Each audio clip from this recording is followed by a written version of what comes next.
আজ ঢাকার জন্য ছিল এক অনাকাঙ্ক্ষিত ও বেদনাদায়ক দিন।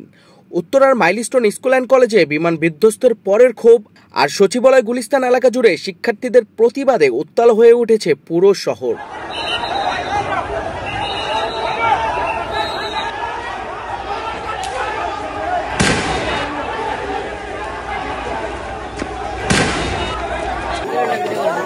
শুরুটা ছিল উত্তরা মাইলস্টোন ট্র্যাজেডির রেস্টেনে।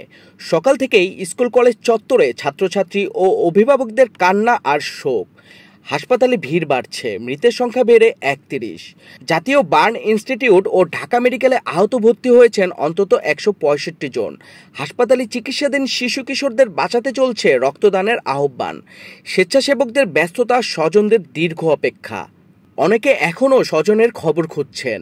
ক্ষুব্ধ অভিভাবক ও ছাত্রদের অভিযোগ, নিহতদের সঠিক তালিকা পরিচয় প্রকাশ করছে না প্রশাসন। স্বজনদের দাবি, লাশ গুম করার অপপ্রচার চলছে। মাইলস্টোন ক্যাম্পাসে শিক্ষার্থীদের উত্তাল প্রতিবাদ।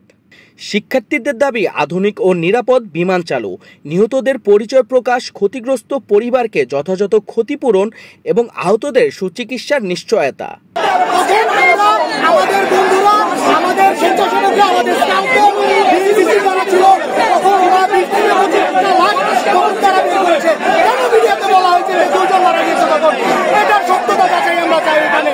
আজ সকালে ক্যাম্পাসে আসেন অন্তর্বর্তী সরকারের আইন উপদেষ্টা আসিফ নজরুল ও শিক্ষা উপদেষ্টা সিয়ার আবরার, সঙ্গে প্রেস সেক্রেটারি শফিকুল আলম। ছাত্ররা তাদের ঘিরে ধরে ক্ষোভে ফেটে পড়ে। স্লোগান দিতে থাকে, ভুয়া ভুয়া লাশ চোর প্রশাসন।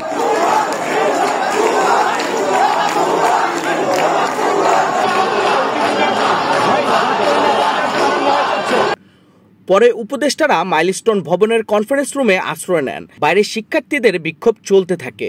বিকেলে ক্যাম্পাসে অতিরিক্ত পুলিশ, এপিবিএন, র্যাব ও পিওএম মোতায়েন করা হয় পরিস্থিতি নিয়ন্ত্রণের জন্য।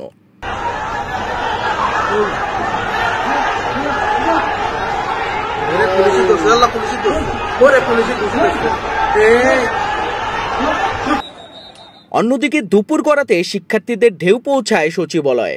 দুপুর ২টার পর হাজার হাজার শিক্ষার্থী সচিবালয় গেটে জড়ো হয়, গেট ভেঙে ঢোকার চেষ্টা করে।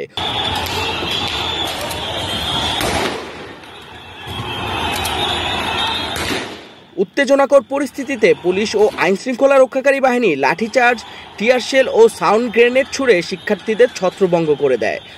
সচিবালয় সংলগ্ন এলাকায় যানবাহন আটকে পড়ে, অফিসগামী সাধারণ মানুষও ভোগান্তিতে পড়ে। অন্যান্য অফিস আদালত তারা ভাঙচুর করার চেষ্টা করছে, জানমালের ক্ষয়ক্ষতি তারা যখন শুরু করছে তখন আমরা তাদেরকে সেখান থেকে ডিসপার্স করেছি। তো আমরা চাই শান্তিপূর্ণ উপায়ে প্রতিটি সমস্যার সমাধান হোক। তাদের যদি কোনো দাবি দাওয়া থাকে তাহলে যথোপযুক্ত অথরিটির সাথে তারা সেটি উপস্থাপন করবে। আমরা এ বিষয়ে তাদের অবশ্যই হেল্প করব। পরিস্থিতি কিছুটা নিয়ন্ত্রণে আসলে একদল ছাত্র পুনরায় জড়ো হয় গুলিস্তান ও স্টেডিয়াম মার্কেট এলাকায়। পুলিশের সাথে দফায় দফায় সংঘর্ষ, টিয়ার শেল, ইটপাটকেল ছোড়া।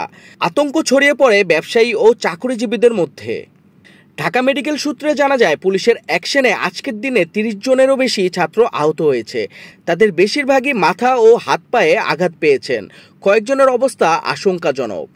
সারাদিন জুড়ে ছিল পুলিশ, সেনাবাহিনী, র্যাব, বিজিবি, কোস্টগার্ডের টহল ও কড়া নজরদারি।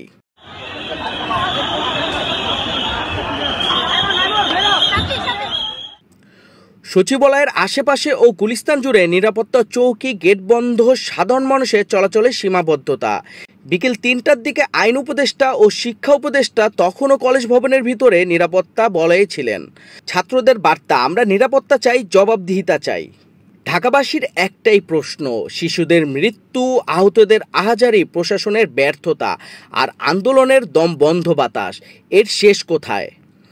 আজকের দিন জুড়ে উত্তরা, সচিবালয়, গুলিস্তান, ৩ মোড়ে ছিল ছাত্রদের দাবি, কান্না আর পুলিশের কড়া প্রতিক্রিয়া।